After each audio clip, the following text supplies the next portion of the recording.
Qin Ge tidak tahu banyak tentang agama Buddha. Alasan utamanya adalah karena ia berlatih dalam waktu yang terlalu singkat dan kekuatannya meningkat begitu cepat sehingga ia tidak punya waktu untuk mempelajari banyak hal.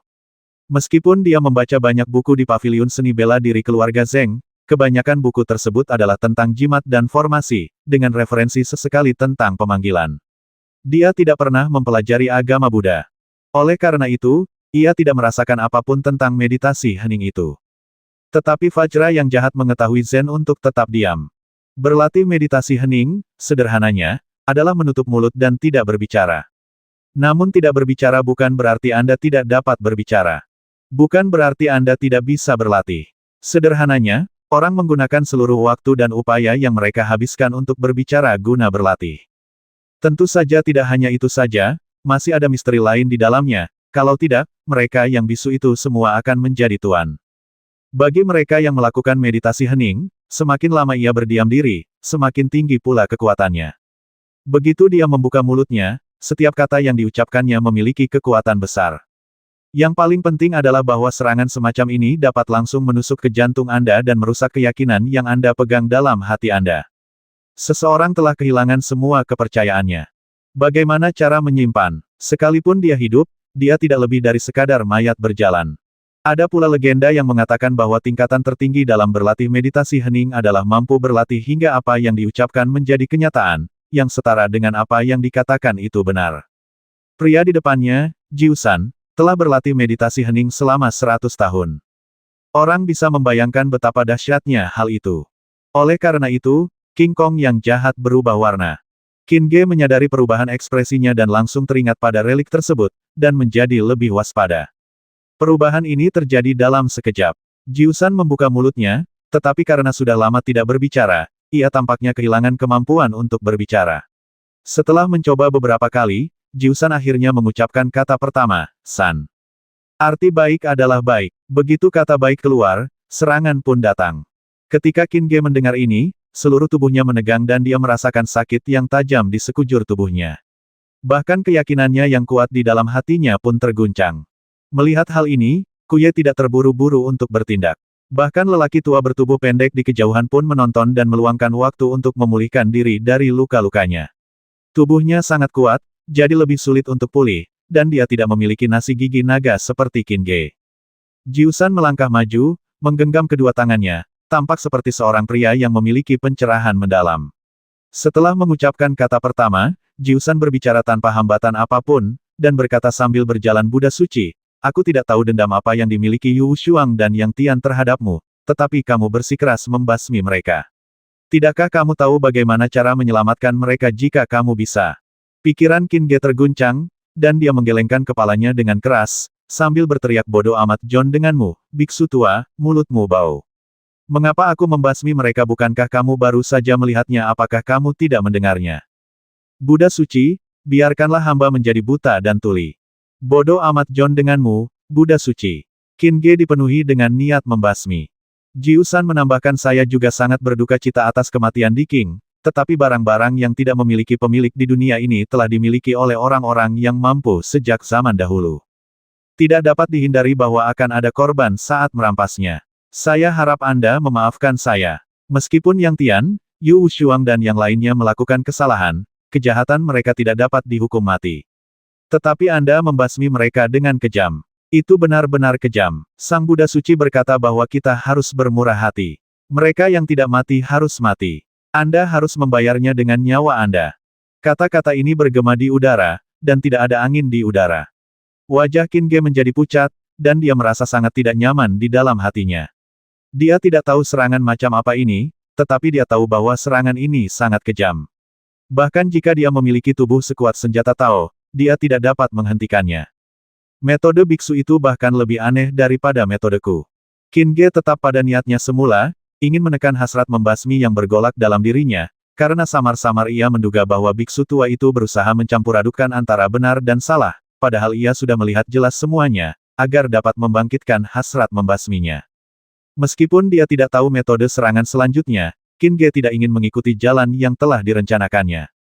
Oleh karena itu, Qin Ge menahan amarahnya dan berkata dengan dingin, kamu begitu murah hati, jadi mengapa kamu tidak membiarkanku membasmimu saja, dan kemudian kamu bisa melupakannya. Orang yang kompeten akan mendapatkan pekerjaan itu, dan aku akan berterima kasih padamu.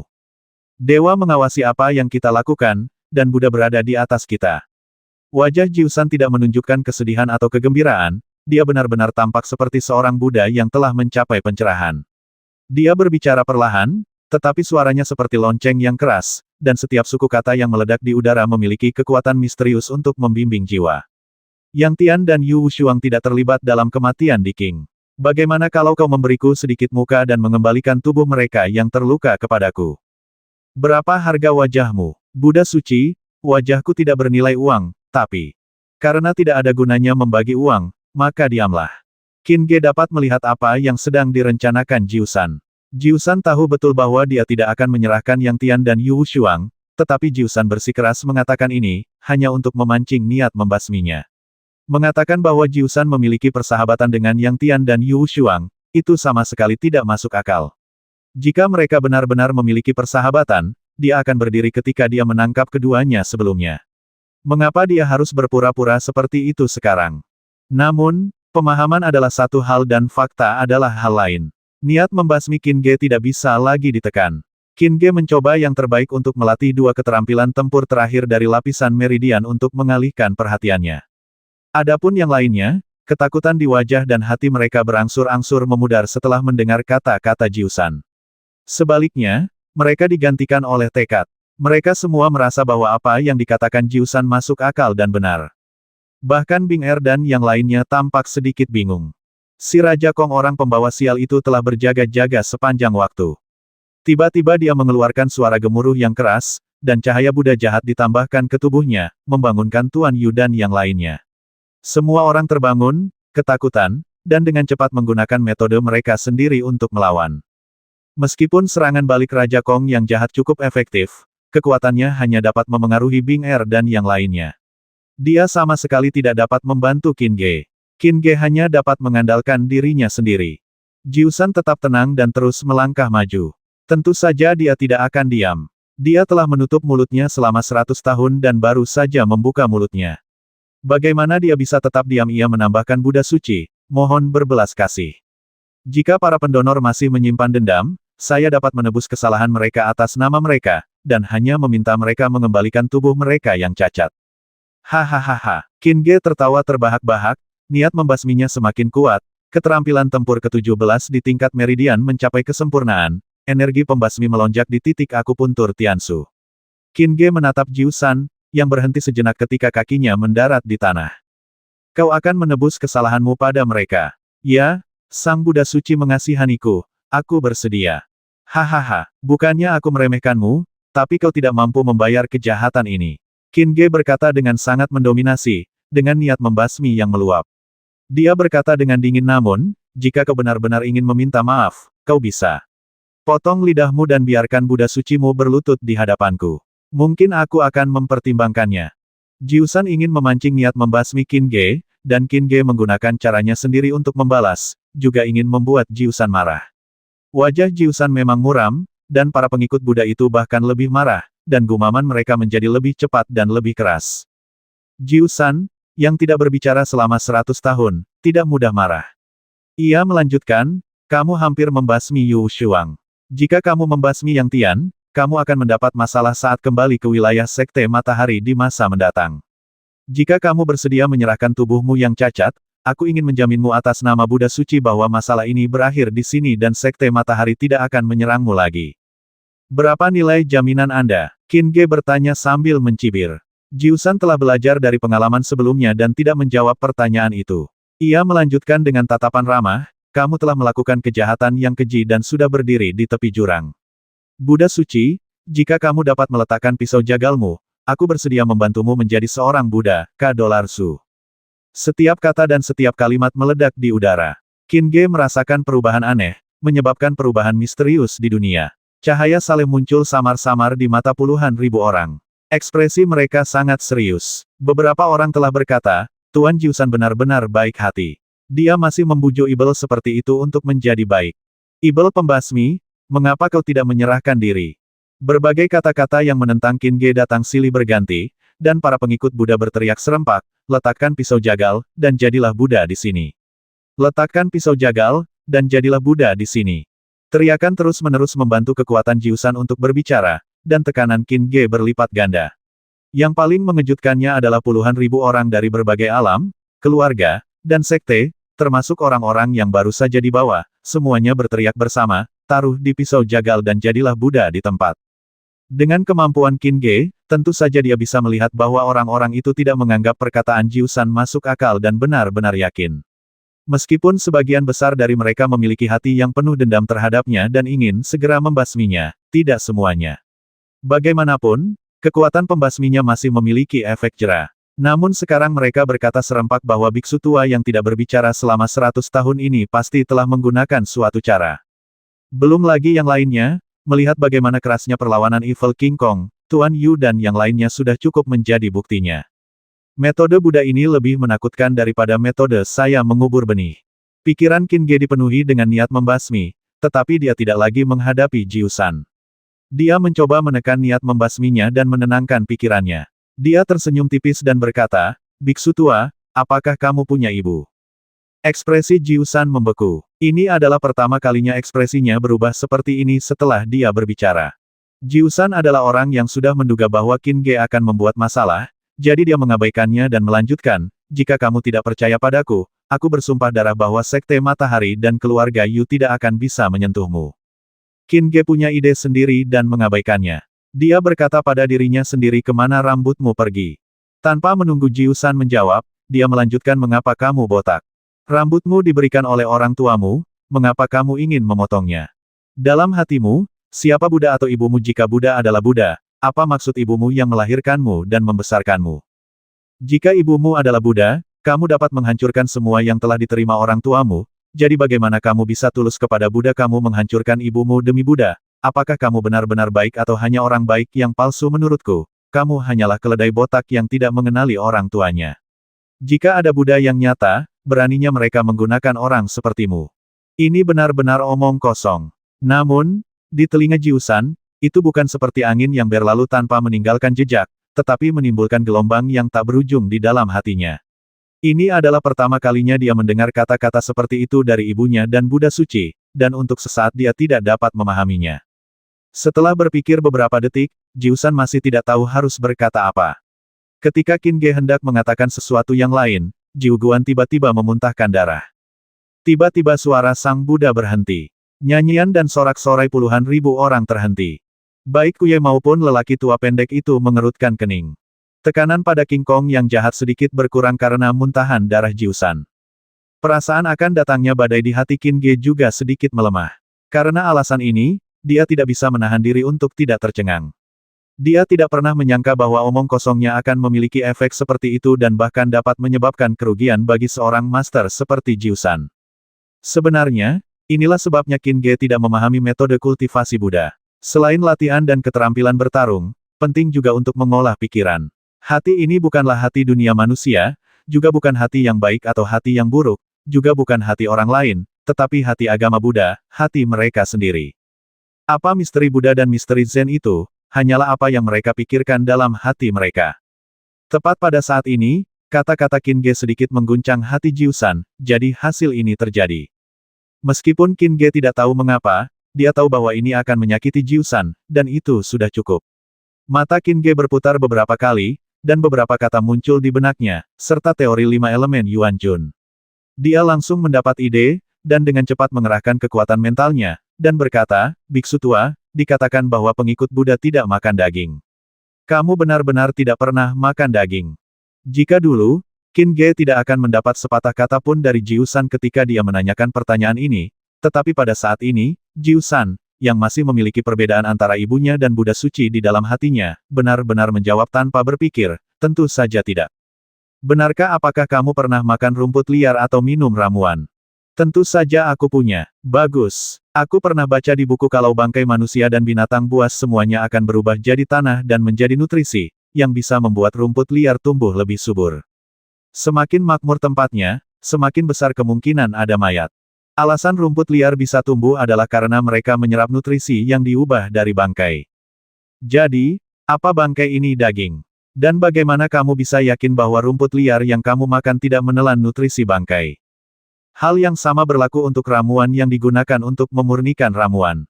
Selain itu, pemurnian ramuan tidak terbatas pada ramuan.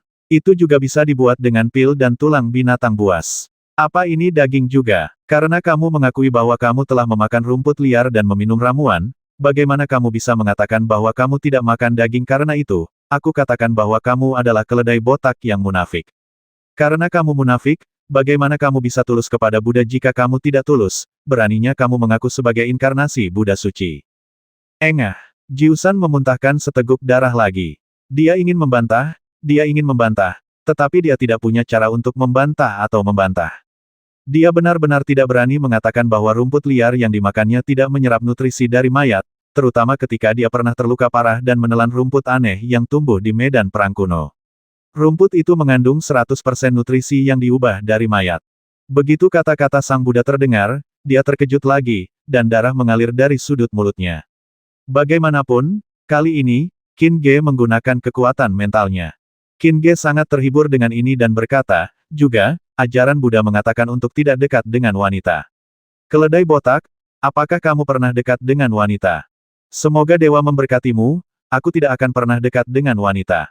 Dasar keledai botak, kau masih ingin menggunakan Buddha sucimu sebagai alasan. Aku ingin bertanya padamu, dari mana asalmu? Jiusan tercengang. Pertanyaan ini melibatkan ibunya. Dia belum pulih dari perdebatan di benaknya, jadi dia tentu saja tidak menjawab. Qin Ge berkata dengan dingin, kamu tidak berani menjawab. Tidakkah kamu mau mengakui bahwa kamu dilahirkan oleh orang tuamu? Jika kamu ingin mengkhianati orang tuamu, kamu tentu akan mengkhianati Buddha suci. Bagaimana kamu bisa berbalik kepada Buddha? Tentu saja mereka lahir dari orang tua mereka. Jiusan dituntun oleh hidung Qin Ge dan mengikuti langkah Qin Ge. Dia tidak bisa keluar untuk sementara waktu, jadi dia segera merespons. Qin Ge mencibir, kupikir kau terlahir dari seekor binatang. Wajah Jiusan menampakkan kemarahan. Sebelum Qin Ge sempat berbicara, dia sudah melanjutkan, kalau begitu aku akan bertanya padamu, apakah orang tuamu suka berganti-ganti pasangan? Orang tuaku bukan penganut agama Buddha, jadi mereka tidak perlu mematuhi etika ini. Ada 3 jenis perilaku tidak berbakti, dan yang terburuk adalah tidak memiliki keturunan. Qin Ge memarahinya, lalu berkata, aku terlalu malas untuk peduli padamu. Aku ingin bertanya padamu, apakah kau ingin Buddha suci menjadi satu-satunya yang ada saat ini, dan membiarkan semua orang di dunia menjadi pengikut agama Buddha? Mendengar perkataan Qin Ge, mata Jiusan berbinar. Semua tatapan mata yang baik dan biksu yang tercerahkan menghilang pada saat ini, dan hanya ada secercah cahaya di matanya.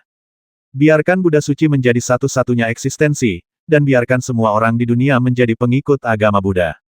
Inilah tujuannya, cita-citanya, dan ambisinya. Bukan hanya dia, tetapi juga umat Buddha. Kepala keluarga, kepala klan, kaisar mana di dunia ini yang tidak menginginkan keluarganya, sekte, atau kekaisarannya menjadi eksistensi terkuat di dunia. Agar cahaya Sang Buddha suci bersinar di setiap sudut bumi, dan agar setiap orang bermandikan kemuliaan Sang Buddha suci, ia akan mati untuk waktu yang lama tanpa terguncang. Oleh karena itu, Jiusan berkata ini adalah keinginan besarku. Ketika suara itu keluar, para pengikut Buddha berteriak serempak, Buddha suci ada di atas. Fanatisme di mata mereka sebanding dengan Jiusan. Pikiran Qin Ge kembali terguncang. Dia benar-benar tidak mengerti dari mana datangnya serangan diam-diam ini. Sepertinya apapun yang dia katakan, itu bisa berdampak padanya. Namun, dibandingkan sebelum memuntahkan 2 suap darah, dampaknya jauh lebih kecil.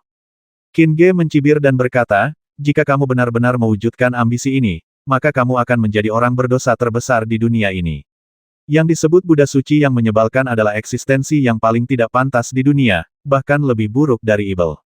Omong kosong, hari ini aku akan membasmimu, Ibel pembasmi, atas nama Buddha. Keledai botak, kenapa kamu marah? Lihatlah dirimu. Kamu adalah seorang guru Buddha, kamu seharusnya lebih baik. Apa bedanya kamu dengan Ibel? Qin Ge berteriak, tanpa memberi Jiusan kesempatan untuk berbicara, dan berkata, apakah menurutmu apa yang kukatakan salah? Kalian umat Buddha menekankan untuk tidak dekat dengan wanita. Jika semua orang adalah pengikut Buddha, maka tidak akan ada kehidupan baru di dunia ini. Umat Buddha hanya memilih pria, bukan wanita. Berapa banyak orang yang akan tersisa di dunia ini setelah 100 tahun? Aku khawatir kurang dari 1 dari 10 yang akan bertahan hidup. Bahkan jika kamu, seekor keledai botak, sangat kuat dan dapat hidup selama 300 tahun atau 500 tahun. Bagaimana dengan 1000 tahun kemudian? Bagaimana dengan 10.000 tahun kemudian? Apakah kamu masih bisa hidup? Apakah masih ada wanita di dunia ini? Apakah masih ada manusia di dunia ini? Wajah Jiusan menjadi pucat. Qin Ge tentu tidak akan menyerah, dan berkata langsung ke dalam hatinya, saya dapat memberitahu Anda bahwa tidak akan pernah ada. Jika semua orang telah tiada, apakah masih ada pengikut Buddha? Jika tidak ada pengikut Buddha, bagaimana mungkin ada Buddha yang suci? Jadi, begitu keinginan besar Anda terwujud, Anda umat Buddha akan menjadi pendosa terbesar di dunia. Engah. Jiusan memuntahkan seteguk darah lagi dan melangkah mundur, kepalanya dipenuhi keringat dingin. Dia tidak pernah memikirkan masalah ini sebelumnya, dan dia merasa niat awalnya goyah, karena kesimpulan Qin Ge benar, jika Buddha suci datang ke dunia, dunia akan binasa, kecuali aturan untuk tidak dekat dengan wanita dihapuskan. Namun, tidak dekat dengan wanita adalah aturan Buddha suci. Jika dihapuskan, bagaimana mungkin agama Buddha tetap menjadi agama Buddha? Melihat Jiusan memuntahkan seteguk darah, Qin Ge diam-diam merasa kasihan, lalu berkata, kecuali kamu, seekor keledai botak, tidak melakukan ini demi Sang Buddha suci, melainkan demi keegoisanmu sendiri. Omong kosong. Keledai botak, jangan marah begitu. Kamu membuat semua orang di dunia menjadi murid Buddha. Bukankah kamu sengaja mencoba membasmi mereka? Begitu mereka mati, banyak sumber daya akan terselamatkan, dan kamu dapat memonopoli sumber daya ini. Dengan sumber daya yang cukup, kamu dapat hidup lebih lama. Jika ini bukan keegoisan, apa itu? Aku tidak menyangka bahwa kamu, seekor keledai botak, memiliki niat jahat seperti itu. Kamu adalah ibel terbesar di dunia dan semua orang harus membasmimu. Ibel terhebat di dunia, apakah ada yang bisa membasminya? Dua kalimat ini terus terngiang di benak Jiusan. Hasil perjuangan seumur hidupnya adalah ibel. Baginya, ini adalah ironi terbesar. Pikirannya terguncang. Darah terus mengalir keluar dari sudut mulutnya. Tidak hanya Jiusan, tetapi semua pengikut Buddha menjadi pucat. Bahkan orang lain, setelah mendengar apa yang dikatakan Qin Ge, menjadi sangat waspada terhadap agama Buddha. Akibatnya, setelah kata-kata ini menyebar, agama Buddha tidak hanya tidak dapat berkembang secepat sebelumnya, tetapi juga dibatasi di mana-mana. Kekuatan agama Buddha menjadi semakin kecil, yang merupakan sesuatu yang tidak diharapkan Qin Ge. Sebenarnya, perkataan Qin Ge itu sepenuhnya menyesatkan, namun dengan persiapan sebelumnya, dia berhasil membawa Jiusan mengikuti iramanya, dan berhasil mengenai obsesi di hati Jiusan, yang sebenarnya sempat menyakiti Jiusan dengan serius untuk sementara waktu. Kuye melihat dari samping, menggelengkan kepalanya dan mendesah. Awalnya dia mengira bahwa meditasi diam-diam Jiusan dan ide-ide Zen akan melukai Qin Ge dengan serius, tetapi dia tidak menyangka bahwa kata-kata Qin Ge bahkan lebih tajam, dan dia menggunakan aturan Buddha untuk menyerangnya, menyebabkan Jiusan memuntahkan darah dan kehilangan setidaknya 20% kekuatannya. Terutama pengaruh di hatinya, yang tidak dapat dihilangkan dalam waktu singkat. Dia benar-benar kehilangan lebih banyak daripada yang diperolehnya. Namun, Kuye juga merasa aneh, karena kata-kata Qin Ge juga mengandung serangan, dan kekuatan mentalnya sedikit terkejut. Pada saat normal, gerakan-gerakan kecil ini tidak berarti apa-apa, tetapi pada saat-saat kritis, gerakan-gerakan itu bisa berakibat fatal.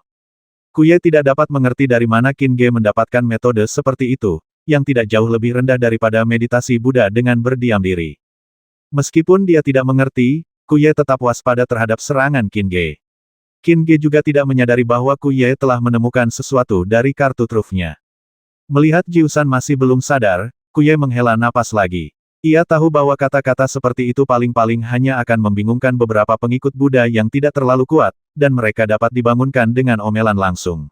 Namun, bagi seseorang sekuat dirinya, obsesinya begitu kuat sehingga tidak dapat dihilangkan sepenuhnya hanya dengan beberapa kata. Di waktu lain, Kuye mungkin duduk di gunung dan menyaksikan pertarungan, tetapi tidak sekarang. Yuzi sudah terluka, dan Jiusan terluka parah lagi. Dia sendiri tidak dapat mengalahkan Qin Ge, jadi setelah berbagai macam pikiran melintas di benaknya, Kuye meraung dasar bocah yang berlidah tajam. Apa salahnya ajaran Buddha menasihati orang untuk menjadi baik dan kamu, membantai orang yang tidak bersalah, adalah fakta. Cara seperti itu adalah pekerjaan setan jahat, dan kamu harus dibasmi secepatnya. Setelah mengatakan itu, Kuye bergegas menuju Qin Ge. Di antara langit dan bumi, angin dan awan bergerak lagi, dan suara ledakan tidak ada habisnya. Witteret Leaf, awalnya memiliki wajah yang layu, tanpa daging dan darah, hanya tulang putih. Dia sangat kurus, sangat tua, dan memiliki rambut putih. Namun saat dia berlari, rambut putih Withered Leaf berubah menjadi hitam, daging dan darahnya pulih, wajahnya menjadi kemerahan, kerutan menghilang, kulit tuanya menjadi segar, dan wajahnya berubah setiap kali dia melangkah. Ketika dia hanya berjarak 100 meter dari Qin Ge, Kuye telah pulih menjadi seorang pemuda berusia 20-an. Dia masih anggun dan tampak sangat tampan. Metode macam apa ini? Qin Ge terkejut dan mulai menggunakan 18 keterampilan bertarung dalam pikirannya dengan panik. Daun-daun yang mati berdiri tertiup angin, pola domain melindungi tubuh, dan dunia tiba-tiba terasa penuh vitalitas. Dia mengangkat tangannya dan melambaikannya di udara, berteriak, jatuhlah daun-daun yang mati. Tidak ada daun-daun kering di depan pintu pusaran hitam dan putih itu, tetapi ketika Kuye selesai berbicara, daun-daun kering yang tak terhitung jumlahnya menerobos udara dan jatuh dengan tidak teratur. Wajah Qin Ge tampak serius. Dia merasa bahwa daun-daun kering ini tidak sesederhana kondensasi energi. Dengan esensi kristal kayu di tubuhnya dan persepsinya yang kuat, dia menemukan bahwa daun-daun mati ini tampaknya benar-benar daun mati. Kalau ada yang tidak normal, pasti ada yang salah.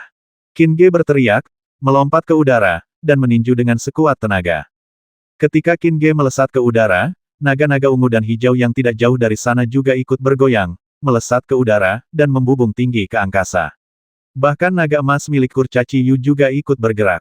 Kurcaci Giok memiliki intuisi yang aneh, tetapi dia tidak terlalu memikirkannya, karena dia telah mengabaikan luka-lukanya dan mengendalikan guntur naga emas untuk menghalangi naga ungu dan hijau. Dia tidak akan pernah membiarkan naga ungu dan hijau membantu Qin Ge.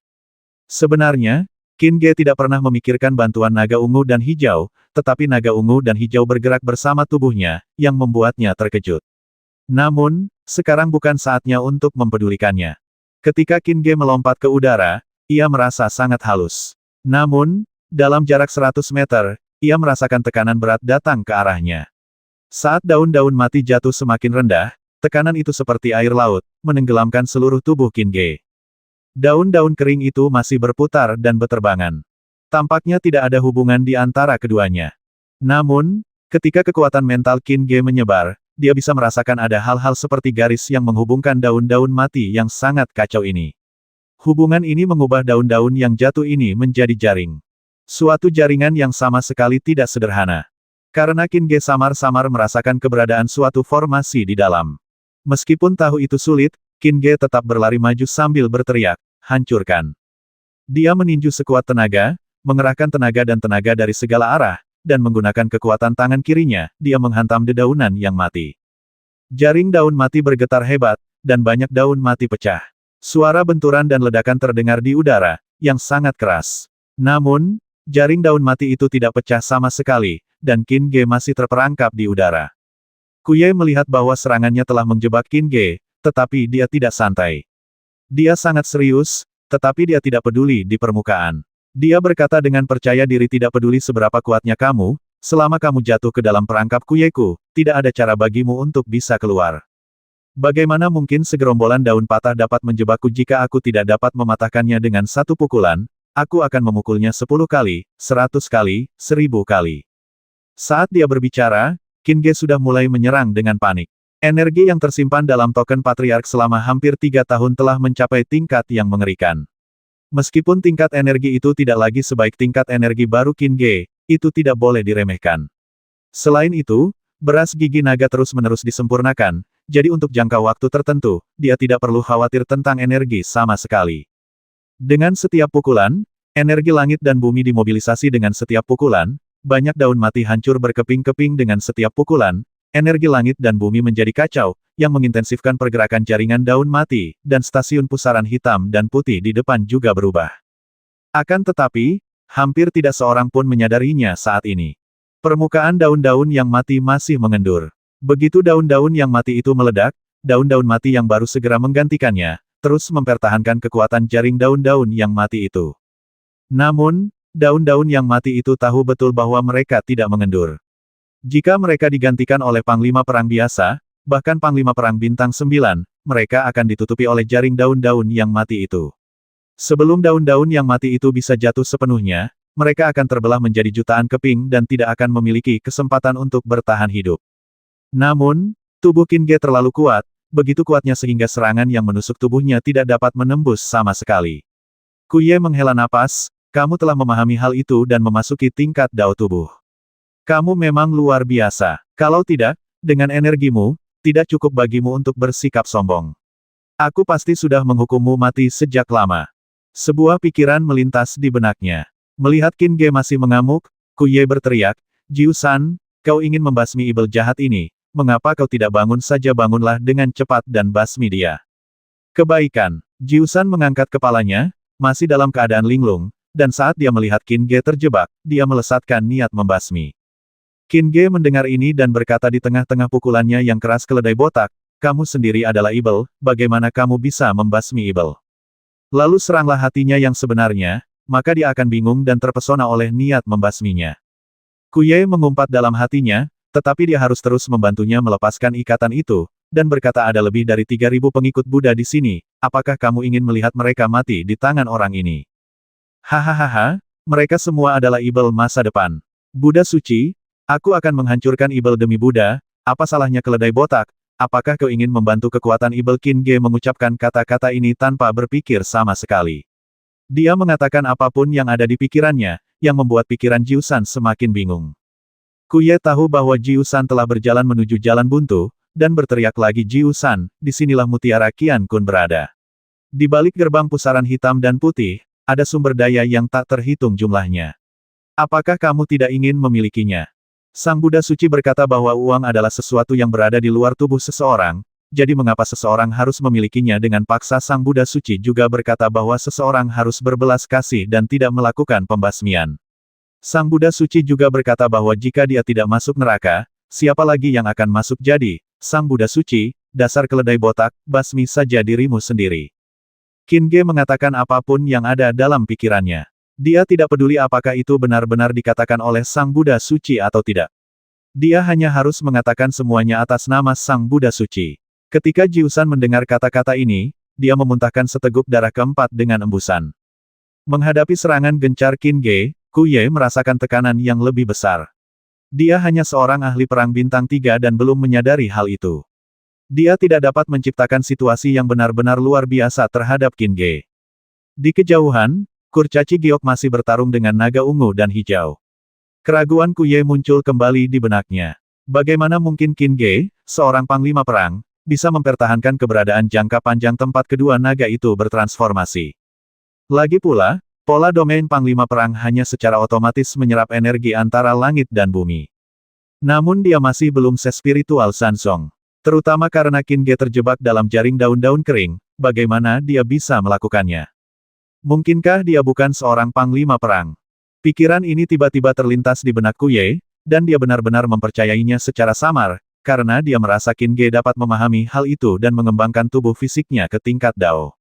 Tidak akan sulit untuk membuat domain pola memiliki spiritualitas. Dia hanya perlu mengintegrasikan hal itu ke dalam domain pola. Pikiran yang sama terlintas dalam benak Yu Dwarf. Tetapi mereka tidak tahu bahwa hal terpenting bagi Qin Ge untuk mempertahankan naga ungu dan hijau adalah kekuatan mentalnya. Selama kekuatan mentalnya tidak dapat dihancurkan, hubungannya ada di sana, jadi tentu saja tidak sulit untuk mempertahankannya. Energinya belum sepenuhnya hilang, dan naga ungu dan hijau tidak akan berubah. Ku Ye tidak tahu alasan di balik ini, tetapi dia tahu bahwa jika Jiu San tidak mengambil tindakan, dia akan terjebak. Dia berteriak lagi, Jiu San, bagaimana kamu bisa menganggap serius omong kosong? Anak itu Buddha adalah Buddha, ibel adalah ibel, bagaimana kamu bisa menjadi ibel setelah berlatih? Tanpa wawasan, Buddha sejati adalah ibel. Apakah ada bukti faktual bagaimana kita bisa mempercayai kata-kata satu faksi? Kata-kata Ku Ye membuat mata Jiu San berbinar, dan kembali bersinar. Qin Ge melihat ini dan berkata dalam hati, ini seperti serigala memakan domba. Jika kamu menangkap semua serigala, jumlah domba tidak akan bertambah, tetapi berkurang, atau bahkan mati. Konyol, Jiu San, kamu adalah orang yang sangat bijaksana, bagaimana mungkin kamu bisa tertipu oleh kata-kata yang tidak masuk akal? Tidak peduli apa yang terjadi pada akhirnya, apakah itu ibel atau bukan, tidak bisakah kamu membuktikannya sendiri?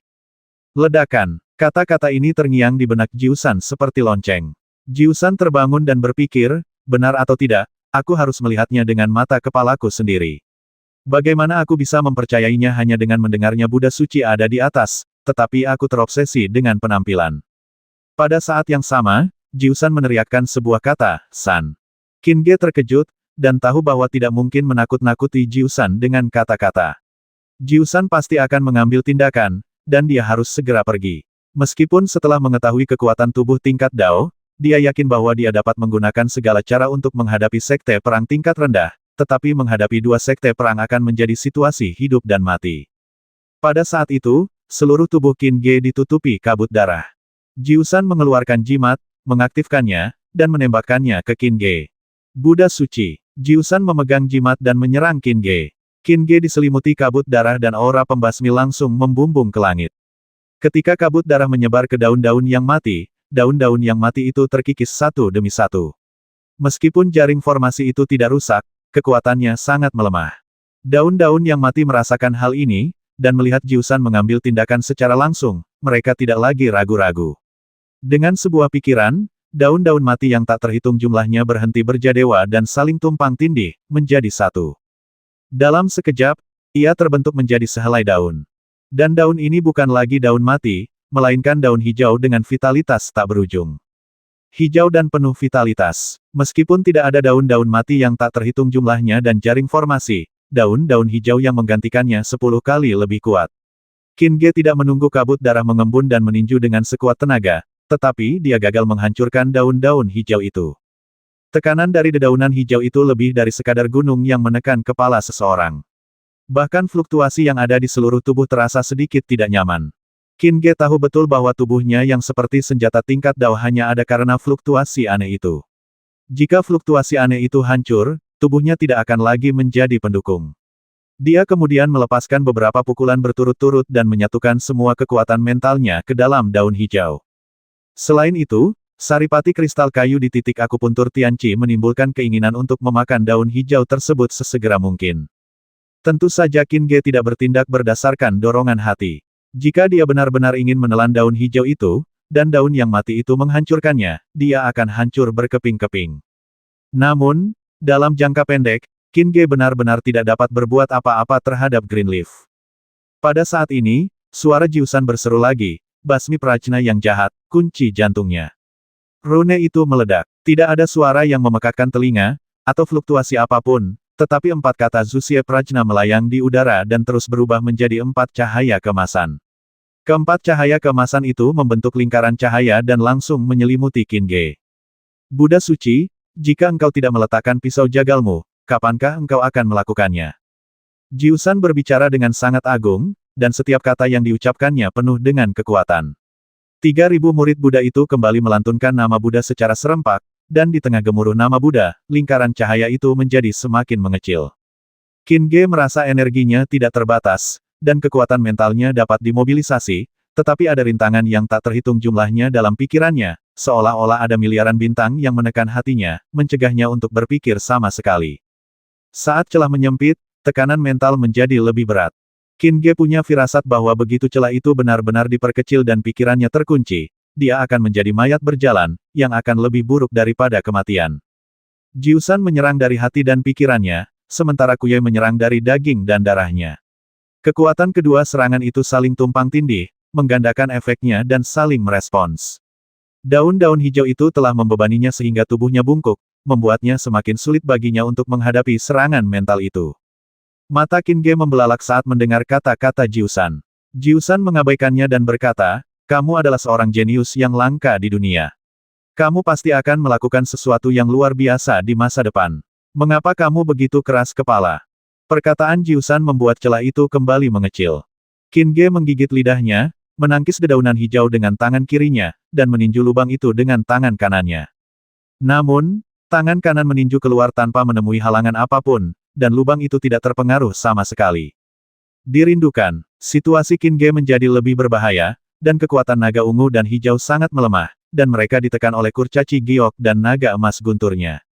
Jiusan berkata lagi, donor, kamu sangat haus darah dan suka membasmi. Berdarah dan kejam. Qin Ge tiba-tiba tertawa terbahak-bahak, mata guk-guk, mana di antara kalian yang melihatku bersikap haus darah dan kejam? Sang pendonor memiliki niat membasmi yang sangat besar dan telah membantai banyak orang yang tidak bersalah.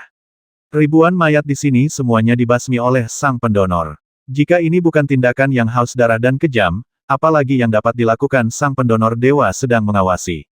Para orang suci dan Buddha berada di atas sana. Sang pendonor telah membangkitkan murka surga dan kebencian orang-orang. Mengapa Anda tidak berlutut dan menerima hukuman Anda? Suaranya bagaikan guntur. Qin Ge membungkuk sedikit lagi, dan dorongan dari esensi kristal kayu menjadi lebih kuat. Namun, Qin Ge menenangkan diri dan berteriak dengan marah, tidak bersalah, tidak ada orang yang tidak bersalah di sini. Mereka semua pantas mati, termasuk kamu, keledai botak munafik. Kamu ingin aku dieksekusi, tetapi itu tidak akan pernah terjadi. Setan jahat memang sombong, itu benar. Tubuh Jiusan memancarkan cahaya keemasan, dan suaranya menjadi dingin dan tegas. Mereka tidak punya dendam terhadap pendonor, tetapi pendonor itu membantai mereka dengan kejam. Kalau bukan tidak bersalah, apalagi mereka pendonor itu sangat kerasukan setan, dan dia harus dibasmi. Hahaha. Qin Ge tertawa terbahak-bahak, tetapi ada sedikit kesedihan dalam suaranya. Tidak dendam keledai botak, kau lebih kuat dari seekor guk-guk. Guk-guk tidak memakan kotorannya sendiri, tetapi kau ingin memakan kotoranmu sendiri. Ruang ini, Mutiara Qiankun di sini, tidak memiliki pemilik. Aku di sini untuk merebutnya. Tinju dan kaki tidak memiliki mata, pedang dan senjata tidak memiliki mata. Siapapun yang merebutnya dariku, aku akan membasminya. Bukankah kau mengatakan sebelumnya bahwa barang-barang yang tidak memiliki pemilik selalu dimiliki oleh yang mampu saat merebut, korban tidak dapat dihindari? Bukankah itu yang kau katakan padaku bagaimana mereka bisa mengatakan mereka mati tanpa dosa? Wajah Jiusan berubah, dan dia terdiam sesaat. Kemudian dia berkata dengan tegas, Sang Buddha penuh belas kasih. Meskipun pendonor telah jatuh ke dalam kejahatan yang dalam, Sang Buddha masih memiliki kebajikan mencintai kehidupan. Jika pendonor menghancurkan kultivasinya sendiri, hidupnya harus diselamatkan. Bodoh amat John dengan ibumu. Diking terbasmi dan terpotong-potong, dan kau bilang itu tidak bertuan dan yang mampu harus mengambil alih, jadi korban tidak dapat dihindari. Aku ingin membasmi binatang buas itu dan membalaskan dendam Diking dan yang lainnya, tetapi kau mengatakan segala macam hal kepadaku, mengatakan bahwa aku adalah iblis jahat. Kau adalah si merah dan si putih, dasar keledai botak, kau lebih kuat dari ibu Sang Buddha suci. Meskipun Jiusan belum sepenuhnya pulih dari hatinya, dia sangat keras kepala menghadapi kata-kata Qin Ge. Dia tidak menjawab dan berkata, karena pendonor masih keras kepala, aku tidak akan membiarkanmu pergi hari ini. Setelah mengatakan itu, Jiusan terus bergumam pada dirinya sendiri, dan lubang itu dengan cepat mengecil. Wajah Qin Ge menjadi lebih pucat. Mengenai daun hijau itu, dia masih bisa mengatasinya dengan beberapa trik, tetapi lubang ini, yang bisa dia lihat tetapi tidak bisa disentuh atau dipukul, dia tidak punya cara untuk melawan. Itu benar-benar membasmi orang tanpa terlihat. Kita harus menemukan cara untuk melawan, jika tidak, itu akan berbahaya. Qin Ge panik, dan bahkan tidak bisa berpikir lebih jauh. Dia hanya kewalahan oleh dorongan esensi kristal kayu dan gelombang energi pembasmi, yang menjadi semakin kuat. Qin Ge juga seorang pria berkemauan keras, tetapi di bawah serangan Jiusan, dia tidak bisa jatuh lebih dari 10 detik. Pikirannya menjadi sangat terbatas, dan keyakinannya sangat melemah. Lingkaran cahaya telah menyusut ke tubuh Qin Ge. Karena itu, dorongan yang tadinya dapat sedikit ditekan Qin Ge, kini tidak dapat lagi ditekan. Karena kamu tidak bisa menahannya, berhentilah menahannya. Qin Ge menarik tinju kirinya, dan daun hijau itu menekannya ke bawah. Qin Ge membuka matanya, dan pusaran air berkelebat. Dengan sedikit arahan dari energi pusaran air, dia memasukkan daun hijau itu ke dalam mulutnya. Pada saat ini, esensi kristal kayu beredar liar, menarik daun hijau itu. Melihat ini, Kuye sangat gembira. Karena dia percaya bahwa mulai sekarang, Qin Ge akan berada di bawah kendalinya. Qin Ge berteriak lagi keledai botak, bukankah kau hanya ingin membangkitkan sifat pembasmiku? Aku akan melakukan apa yang kau inginkan. Bukankah kau mengatakan bahwa aku haus darah dan suka membasmi? Aku akan membasminya hari ini. Seketika, kabut darah menyembur keluar dari tubuh Qin Ge dengan ganas. Lingkaran cahaya itu tidak menghentikan kabut darah. Kabut darah menyebar ke depan, dan niat membasmi meledak. Orang di depan langsung tewas. Persis seperti sungai darah pada waktu itu. Aura pembasmi itu sangat kuat, itu memang iblis jahat. Buddha suci, aku akan menghancurkannya. Jiusan berkata bahwa pola cahaya Buddha berkelebat, dan ketika kabut darah menyentuh cahaya Buddha, kabut itu langsung musnah dengan suara mendesis. Tidak ada kabut darah yang bisa menembusnya. 3.000 pengikut Buddha juga duduk di belakang Jiusan, melantunkan kitab suci Buddha satu demi satu, seolah-olah mereka ingin menyelamatkan Qin Ge. Selamat datang di Reading. Qin Ge berkata dengan dingin, mari kita lihat apakah cahaya Buddha-mu lebih besar atau kabut darahku lebih besar. Kabut darah melonjak lebih hebat lagi. Jiusan berkata lagi, kamu adalah iblis jahat, dan teman-temanmu semuanya adalah iblis jahat, mereka harus dibasmi. Apa yang kamu tunggu? Mengapa kamu tidak cepat-cepat membasmi semua iblis jahat di depanmu? Puluhan ribu orang itu perlahan-lahan terkejut, lalu cahaya yang ganas dan ganas bersinar di mata mereka. Sebelumnya, mereka takut dengan kekuatan mematikan Qin Ge, tetapi sekarang Qin Ge telah dijebak oleh 3 ahli perang dan tidak dapat melarikan diri. Mereka tidak takut lagi dan segera mengarahkan pandangan mereka pada Raja Kong jahat dan yang lainnya. Ada yang ingin balas dendam, ada yang ingin mencuri harta karun, dan ada pula yang hanya ingin membasmi. Pada saat ini, situasi Fajra jahat dan kelompoknya tidak baik, karena meditasi diam Jiusan memiliki pengaruh besar pada mereka, membuat mereka memiliki kekuatan tetapi tidak dapat menggunakannya. Puluhan ribu orang bergegas maju. Qin Ge berteriak dengan marah, siapapun yang berani menyentuh sehelai rambut pun dari mereka, aku akan membasmi semua klannya. Hah, menurutmu kamu siapa? Kau bahkan tidak bisa melarikan diri, tapi kau masih ingin membasmi kami, itu hanya angan-angan. Hari ini aku akan membasmi mereka semua. Mari kita lihat apa yang bisa kau lakukan padaku. Aku akan membasmi mereka terlebih dahulu, lalu aku akan membasmimu. Ketakutan orang-orang ini berkurang drastis, dan masing-masing dari mereka menjadi sangat ganas. Ketika Raja Kong jahat melihat situasi ini, dia tahu bahwa kelompok orang ini tidak dapat menghentikannya sama sekali kecuali mereka dapat membiarkan semua orang mengerahkan kekuatan mereka sepenuhnya. Namun, menghadapi meditasi diam Jiusan, dia tidak berdaya. Tiba-tiba mata Raja Kong yang jahat berbinar. Dia memikirkan sesuatu. Peninggalan. Apa yang dikatakan Qin Ge sebelumnya tentang memakan sarira terngiang di telinganya lagi. Raja Kong yang jahat telah mengambil keputusan dan tentu saja tidak akan mengubahnya. Saat itu, dia hanya ingin mencari kesempatan yang tepat. Bagaimanapun, itu adalah sarira. Dan sekarang adalah kesempatan bagus. Oleh karena itu, Fajra jahat yang melawan dengan susah payah, malah tersenyum pada Jiusan. Jiusan mengerutkan kening dan merasa ada yang tidak beres. Saat berikutnya, Jiusan melihat Fajra jahat mengeluarkan relik itu. Jiusan tertegun dan berpikir, apa yang ingin dia lakukan dengan relik itu. Begitu dia menyelesaikan pikirannya, Fajra jahat telah memasukkan relik itu ke mulutnya dan menelannya. Jiusan terkejut, tetapi kemudian dia merasa lega dan mencibir. Dia berpikir bahwa tidak ada gunanya bagi Fajra jahat untuk menelan relik tersebut. Relik tersebut bukanlah pil atau buah spiritual. Itu hanyalah relik. Peninggalan tersebut sangat sulit untuk disempurnakan. Bahkan jika itu dapat disempurnakan, itu akan membutuhkan cara yang tak terbatas. Bagaimana mungkin Raja Kong yang jahat dapat menyempurnakannya hanya dengan sekali teguk? Jiusan tidak peduli lagi dan terus mengecilkan celah yang mengunci jiwanya.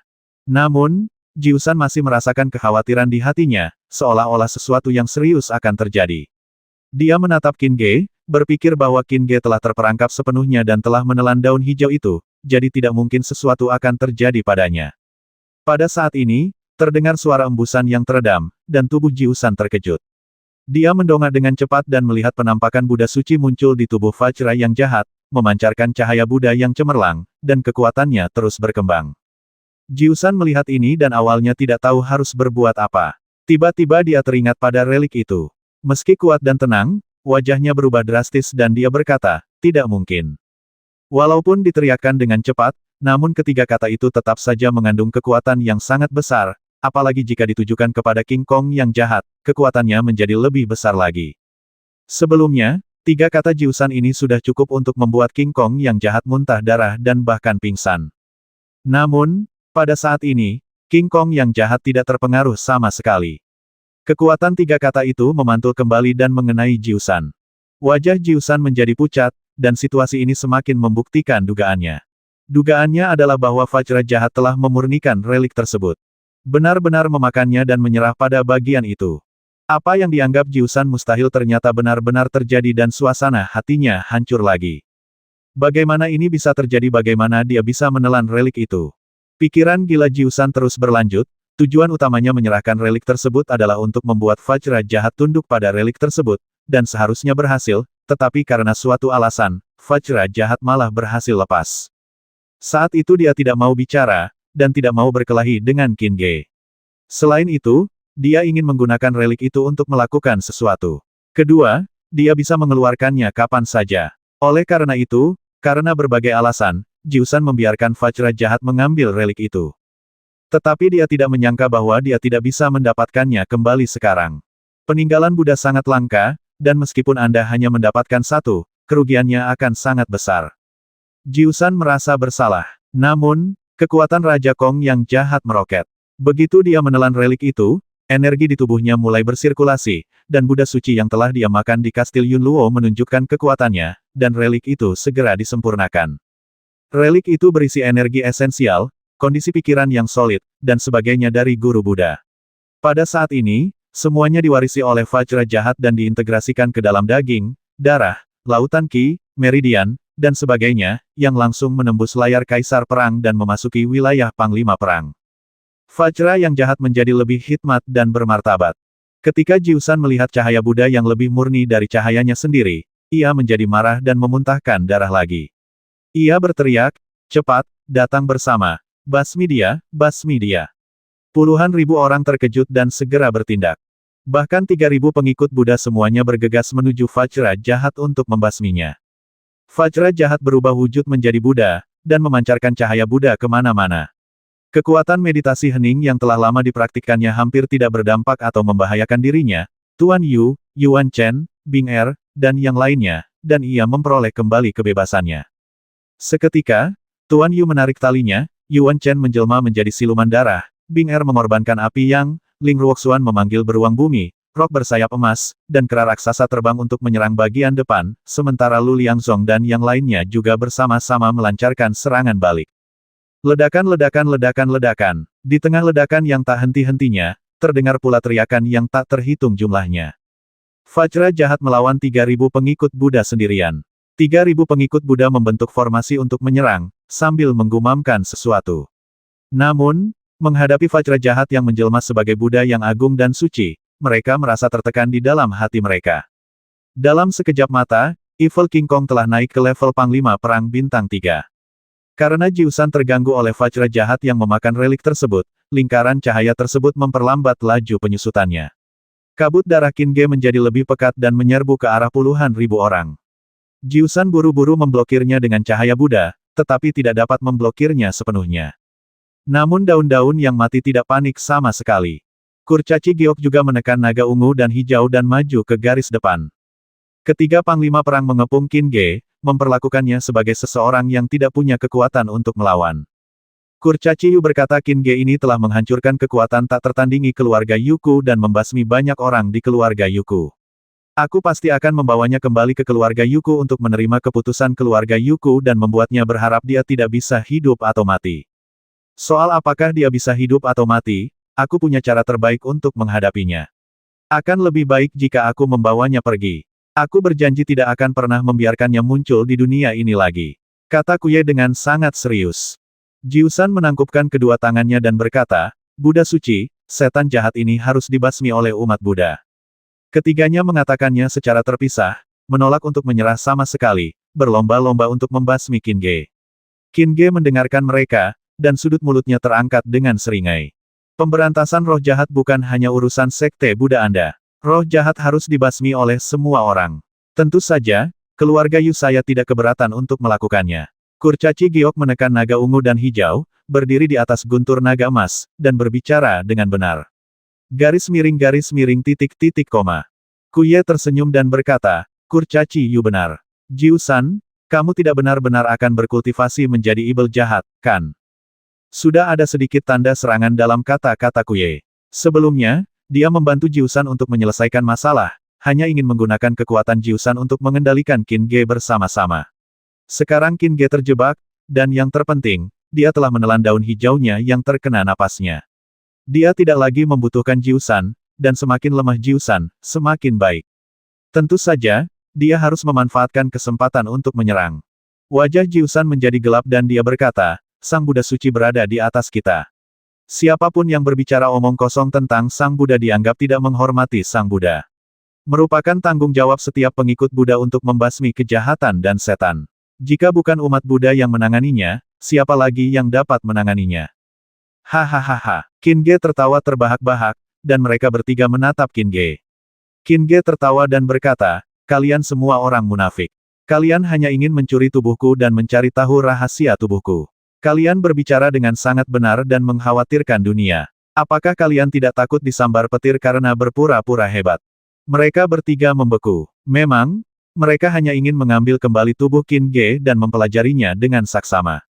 Mereka saling bertukar kata, dan tentu saja memahami tujuan masing-masing, tetapi mereka tidak merusak kertas itu.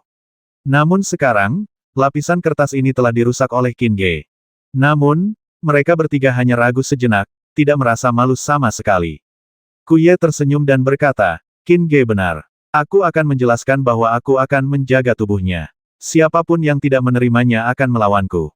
Aku juga akan memutuskan tubuhnya. Aku pasti akan memusnahkan kejahatan dan ibel. Witteret Leaf berkata lagi, dia menelan daun-daunku yang hijau ke dalam perutnya. Saya mengunci pikirannya. Aku menekan naga ungu dan hijaunya. Ketiga pria itu mulai memamerkan kelebihan mereka masing-masing. Qin Ge merasa sedih saat melihat pemandangan ini.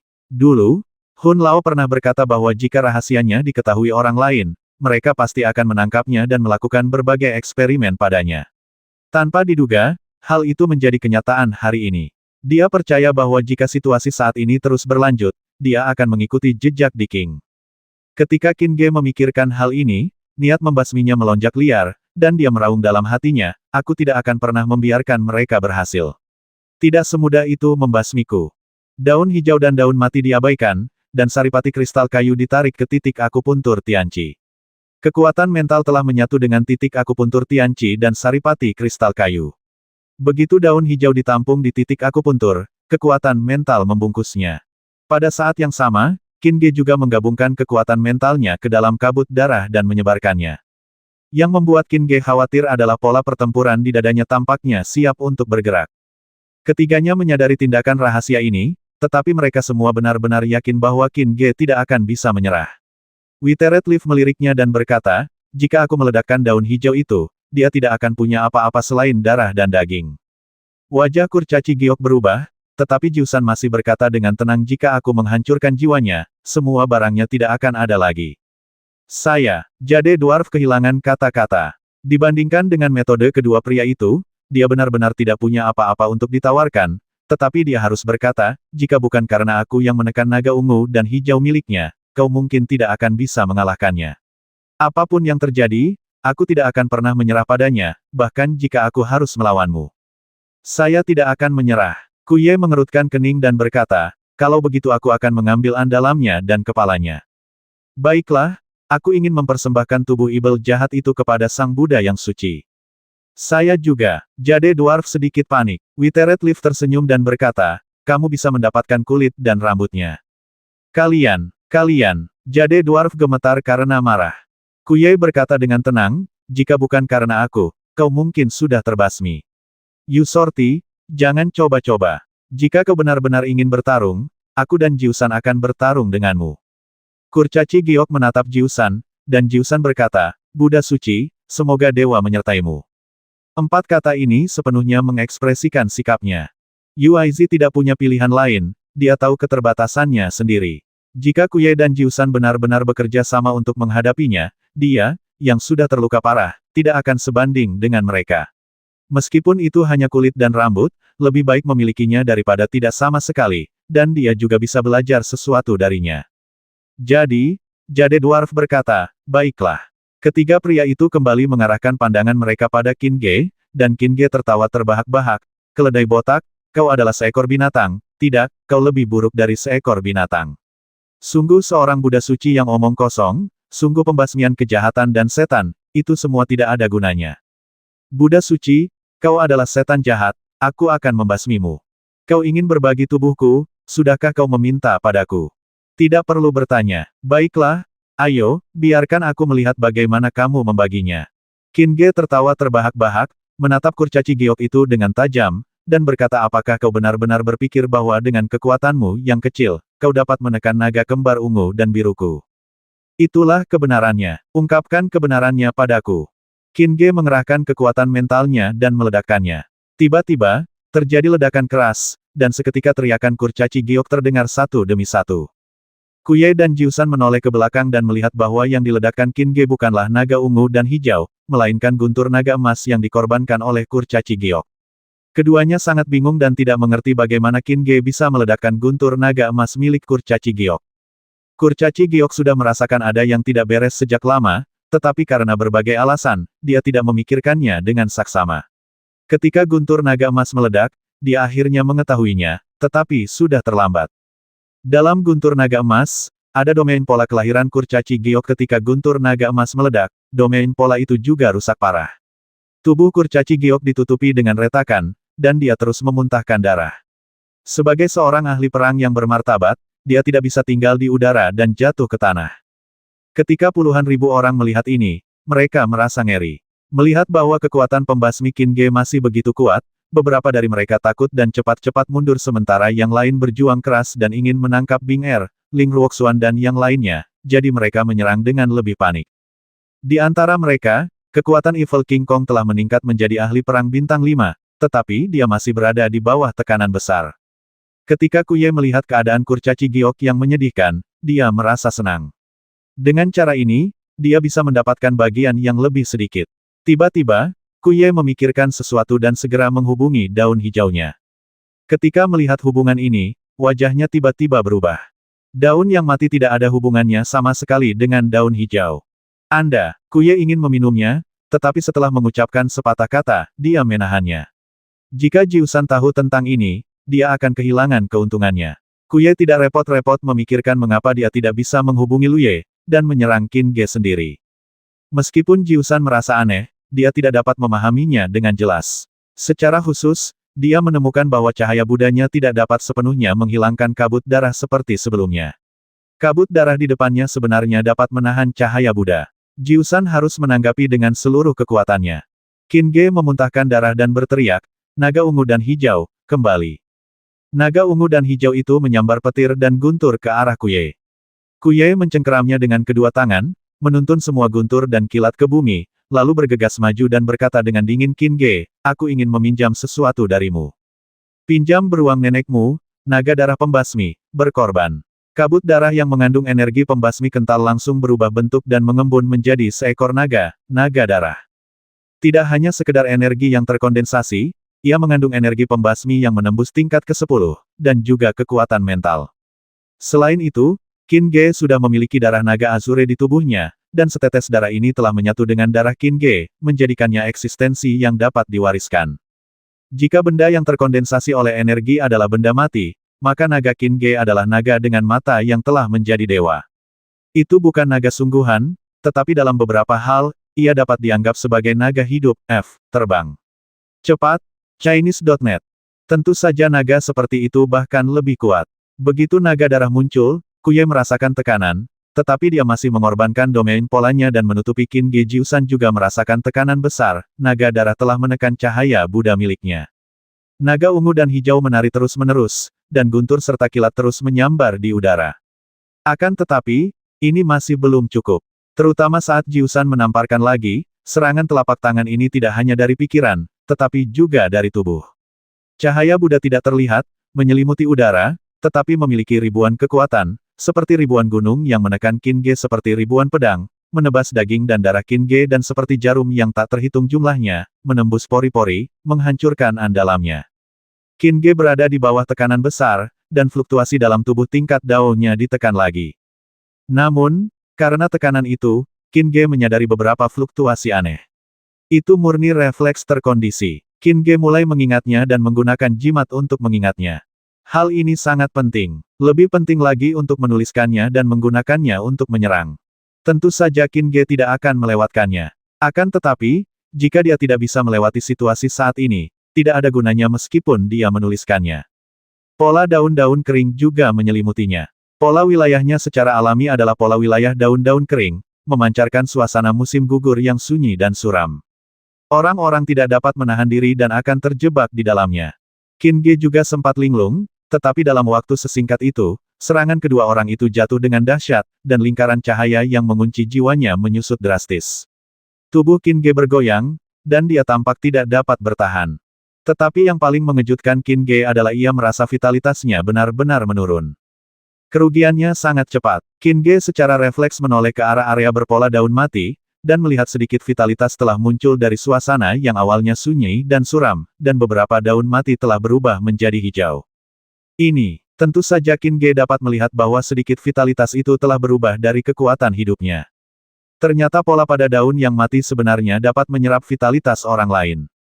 Qin Ge panik, tetapi dia menahannya dengan kuat. Pada saat ini, dia harus tetap tenang dan tidak panik. Bagaimana cara menangani domain berpola seperti itu? Qin Ge mengira domain polanya sendiri cukup istimewa, tetapi dia tidak menyangka bahwa domain pola di depannya 100 kali, 10.000 kali lebih istimewa daripada miliknya.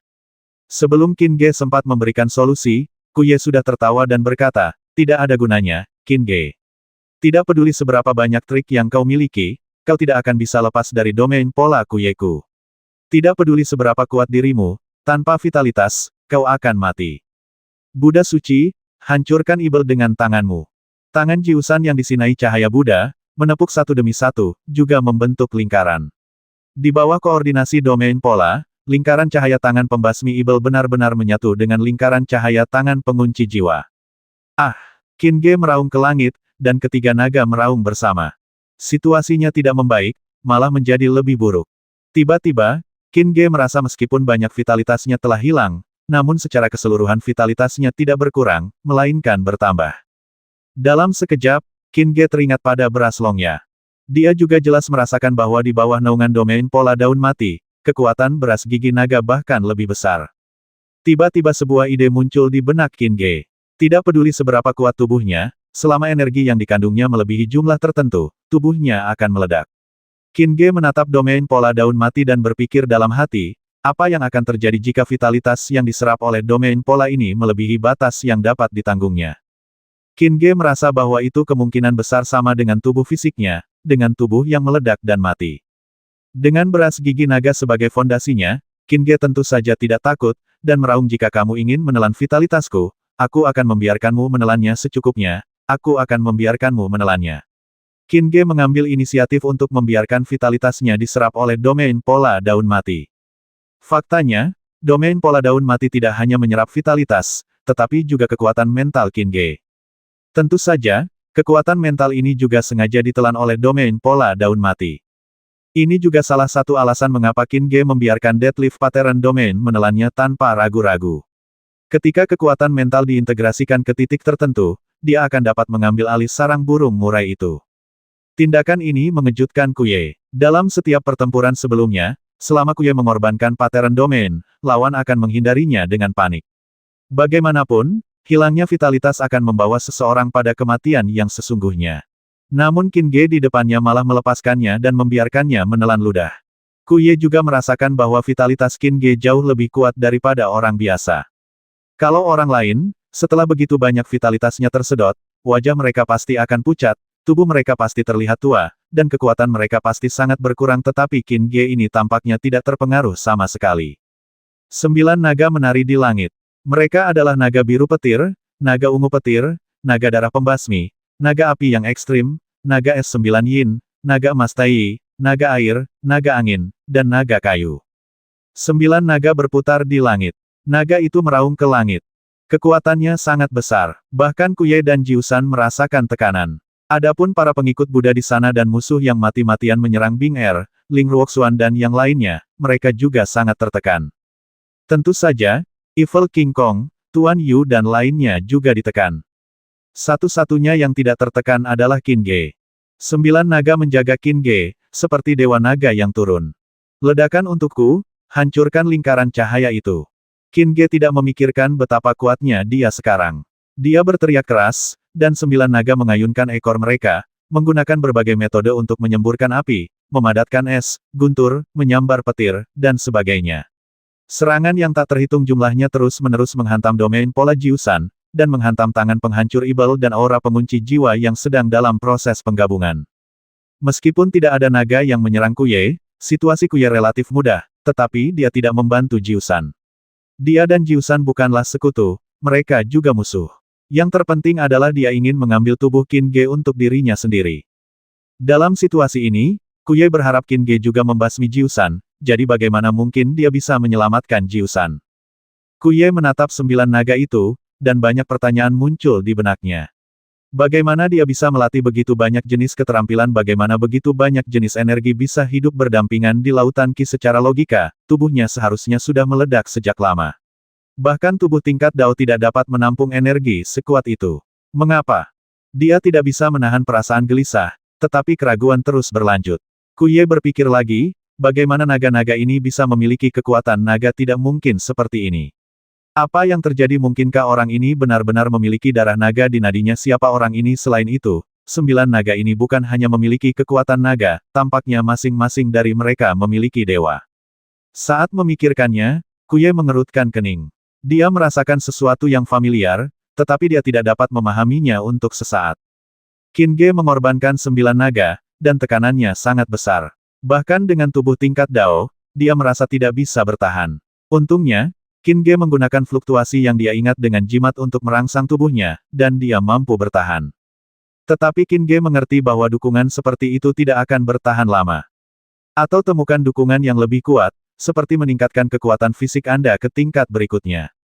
Singkirkan Kuye dan Jiusan dalam waktu sesingkat mungkin. Meskipun 9 naga itu memberikan dampak yang besar pada Jiusan, dan perlahan-lahan memisahkan lingkaran tangan penghancur ibel dan lingkaran pengunci jiwa, tetap saja itu bukan sesuatu yang dapat dilakukan dalam waktu singkat untuk menyingkirkan Jiusan. Terutama serangan yang menargetkan pikiran berakibat fatal baginya. Dalam kasus ini, satu-satunya pilihan adalah mencari dukungan yang lebih kuat. Hal pertama yang dipikirkan Qin Ge adalah 18 keterampilan bertarung. Hanya ada satu keterampilan bertarung terakhir yang tersisa di lapisan meridiannya. Yang harus dia lakukan adalah melatih keterampilan bertarung ini secepat mungkin.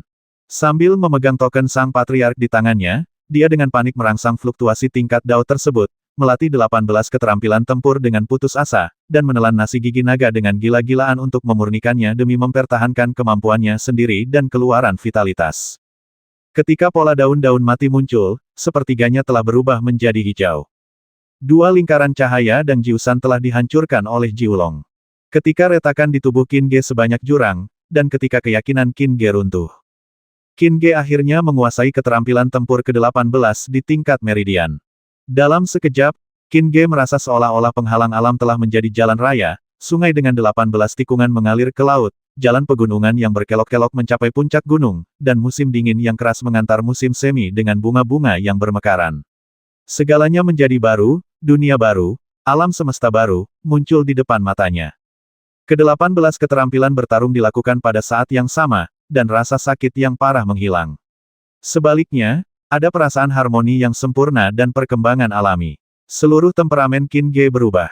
Kotoran dikeluarkan dari pori-pori. Sekali lagi, terlahir kembali sepenuhnya. Fluktuasi aneh yang mempertahankan keberadaan tubuh tingkat Dao berubah lagi. Qin Ge secara intuitif merasakan bahwa ini adalah tanda bahwa tubuhnya semakin kuat, jadi dia segera mencatat fluktuasi tersebut dengan jimat. Budidayanya pun semakin meningkat. Dalam sekejap mata, ia telah menjadi panglima perang bintang 5. Energi dalam tubuhnya menyebar seperti laut, menyebar ke setiap sudut tubuhnya, dan 7 titik akupuntur utama menjadi 7 pusaran air besar di laut. Setelah berlatih 18 keterampilan tempur hingga titik ini, Qin Ge memiliki sejumlah modal untuk menunda waktu. Dia menelan nasi gigi naga dengan lebih panik dan memuntahkan vitalitas dengan lebih gila. Mengenai energi, dia menggunakan sebanyak yang dimilikinya. Kau ingin membasmiku, aku akan lihat bagaimana kau membasmiku.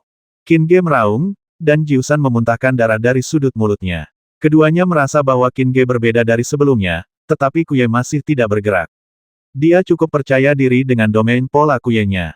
Terlebih lagi, Kuye yakin bahwa orang seperti Jiusan tidak mungkin tidak memiliki kartu truf yang besar. Karena dia belum mengeluarkan kartu trufnya, tentu saja tidak perlu baginya untuk terburu-buru bergerak. Tidak akan terlambat untuk mengambil tindakan ketika keadaan benar-benar memburuk, karena dialah yang memegang inisiatif. Qin Ge mampu bertahan melawan Kuye dan Jiusan, tetapi dia masih tidak berani bersantai sama sekali. Dia merasakan 9 naga yang telah dikorbankannya, dan kata formasi tiba-tiba terlintas di benaknya. Tiba-tiba berbagai formasi yang tak terhitung jumlahnya melintas dalam pikirannya. Ini semua adalah formasi yang diingatnya dalam benaknya, dengan sangat jelas. Namun, meskipun ada banyak formasi, hanya sedikit yang cocok untuk 9 naga. Kebanyakan dari mereka adalah tentang 5 elemen. Adapun guntur, kilat dan aura pembasmi, itu sangat jarang. Bahkan tidak ada satu orang pun yang dapat menggabungkan semua atribut 9 naga. Qin Ge tidak patah semangat, dan berpikir dalam hati jika tidak ada, maka aku akan membuat yang cocok. Tentu saja, dengan sedikit pencapaian Qin Ge dalam formasi, hampir mustahil baginya untuk menarik kesimpulan dari satu contoh, menerapkannya ke situasi serupa lainnya, dan mengintegrasikan semuanya dalam sekejap seperti Lin Yun. Yang bisa dilakukan Qin Ge hanyalah mengambil sedikit dari formasi ini dan sedikit dari formasi itu. Tentu saja kami hanya mengambil bagian-bagian yang paling cocok dan penting. Dari lebih dari 300 formasi yang dipilih, Dong menyusun formasi baru yang sepenuhnya dapat mengakomodasi atribut 9 naga. Melihat formasi baru ini, Qin Ge sedikit ragu-ragu, karena dia tahu bahwa formasi itu tidak dapat disusun seperti ini, tetapi dia tidak punya pilihan lain, dia hanya bisa bertarung dan berjudi. Namun, Qin Ge juga memiliki keyakinan terhadap taruhan tersebut, dan keyakinannya berasal dari kekuatan mentalnya. Sekalipun formasi ini tidak serasi, ia dapat menggunakan kekuatan mentalnya untuk menyatukannya. Jadi, Qin Ge mulai mengendalikan 9 naga untuk membentuk formasi baru. Jika Yuan Jun melihat formasi ini, perasaan pertamanya adalah mustahil untuk dicapai, dan perasaan keduanya adalah Qin Ge mencari kematian dengan membentuk formasi ini. Jika Lin Yun mengevaluasinya, dia akan bertanya, dari manakah energi formasi ini berasal dan di mana ia dapat dipenuhi. Namun saat ini, di tempat khusus ini, hanya ada Qin Ge. Qin Ge hanya bisa mengikuti idenya sendiri dan mendirikan formasi 9 naga. Sebelum formasi itu selesai, Qin Ge memuntahkan seteguk darah. Dia menderita serangan balik dari formasi 9 naga yang baru. Qin Ge tidak tertekan oleh reaksi keras itu, tetapi malah gembira. Qin Ge mengalami serangan balasan, tetapi dia tidak panik atau berhenti. Sebaliknya, dia menjadi lebih gembira. Sebab, bagi Qin Ge, adanya serangan balik berarti formasi yang disusunnya berguna. Tidak ada gunanya. Bagaimana bisa ada reaksi balik ketika formasinya bahkan belum terbentuk? Makin kuat reaksi baliknya, makin besar kemungkinan kekuatannya lebih besar. Seperti serangan mental itu. Oleh karena itu, kepercayaan diri Qin Ge meningkat pesat. Dia menekan serangan balik dengan seluruh kekuatannya dan terus menyiapkan formasi 9 naga. Formasi itu perlahan mulai terbentuk. Ada suara berderak terus-menerus di dalam tubuh Qin Ge. Reaksi ini membuat Qin Ge ketakutan. Tubuhnya dapat dibandingkan dengan senjata Tao. Dia telah menyadari keberadaan benda tak dikenal yang sedang mereka bicarakan. Terutama setelah dia baru menguasai keterampilan tempur ke-18 di tingkat meridian, tubuhnya menjadi lebih kuat. Bahkan dengan tubuh sekuat itu, ia tetap tidak dapat menahan serangan balik dari formasi 9 naga.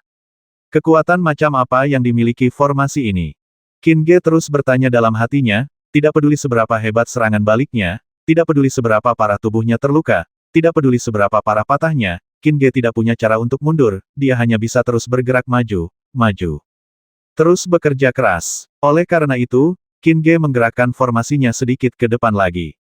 Engah. Terdengar suara tumpul. Qin Ge tidak dapat menahan diri untuk berhenti dan membeku di tempat. Formasi 9 naga yang sedang ia dirikan juga berhenti. Bahkan vitalitas yang sedang dilahap oleh domain pola daun mati juga melambat karena induksi tersebut. Senyum sinis muncul di wajah Kuye, bukankah kamu punya banyak vitalitas, bukankah kamu punya banyak pil, teruslah menelannya. Ketika Kuye melihat tanda-tanda ini, dia secara refleks berpikir bahwa vitalitas Qin Ge tidak cukup untuk mendukungnya. Jiusan juga menghela napas lega dan menyerang dengan lebih ganas.